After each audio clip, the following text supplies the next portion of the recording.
Een delegatie uit Ljouwert jouwt een laatste presentatie van het plan van de jury van de culturele haardstad. De jury ging deze week op bezoek in Ljouwert, Eindhoven en Maastricht. Morgen valt het besluit waar in 2018 culturele haardstad worden maai. Het papier-maché-skip van kunstenaar Martin Winters is onderwijs van Haas naar Vlieland.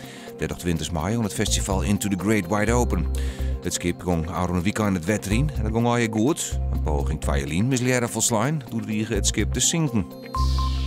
Het strand van Haas krijgt het predicaat zeer schoon strand van de jury van Nederland Schoon.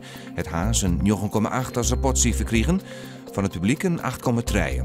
Bij de ingang van het strand komt de plaquette met 4 sterren te hingen. De politie had het juist in Snits drok maar een pakketje dat er een kuier vonden weer in een rijdkraag op een zuidwesthoek. Het pakje stonk sabot dat de rekken met houden waard dat er menselijke resten in zitten zoenen. De politie skekelaar zaakkundigen in. Uit onderzoek die blikken dat het om verrotte vis ging. We krijgen een heldere en warme nacht. Het wordt 18 en 19 graden. Morgen flink wat zinnen, maar ik bewolking. Het is op een ei droeg en tierenwarm rond 29 graden.